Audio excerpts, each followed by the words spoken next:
വൈഫിന് മുട്ടുവേദനയാണ്. ഞാൻ അവിടെ ഇരുന്ന് ഇങ്ങനെ സംസാരിച്ചു ഇതിനുള്ള ഗുണങ്ങൾ. ഒരു പാക്സ് ഓയിൽ കൈൻ്റെ അടിയിൽ എടുത്തിട്ട് തെർമോകോൾ വെച്ചുകൊണ്ട് ഇറ്റിച്ച് കാണിച്ചു അലിഞ്ഞു പോവുകയും ചെയ്തു. അപ്പോൾ വലിയ അട്രാക്ഷനാണ്.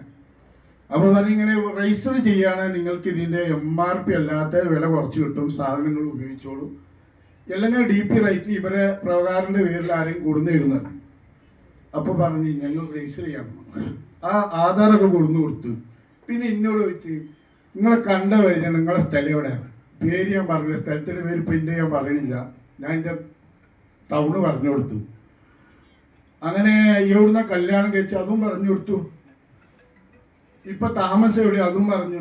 ഇതൊക്കെ കഴിഞ്ഞതിന് ശേഷേ ഇബ്രാഹിം രജിസ്റ്റർ ചെയ്യാൻ വേണ്ടിയിട്ട് വിളിച്ച പറഞ്ഞേ രജിസ്റ്റർ ചെയ്യണ്ടാണ്. അപ്പോൾ ചോദിച്ചു അതെന്താ പ്രശ്നം എന്ന്. ആ ചങ്ങായി വെറും തട്ടിപ്പേറ്റ് ഇറക്കുന്ന ആളാണ് ഈ നാട്ടിൽ നിന്ന് എൻ്റെ നാട്ടിൽ വിളിച്ചു ചോദിച്ചിട്ടുണ്ട്. അതെ, കാരണം എനിക്ക് മനസ്സിലായി ആളാരാന്ന്. ഒരിക്കലും എന്നെ വിളിക്കാത്തൊരു അനീഷേട്ടൻ വിളിച്ച് ചോദിക്കാൻ എൻ്റെ സുഖവീരം. അപ്പോൾ എനിക്ക് മനസ്സിലായി കേട് എവിടെയോ സംഭവിച്ചിരിക്കണമെന്ന്.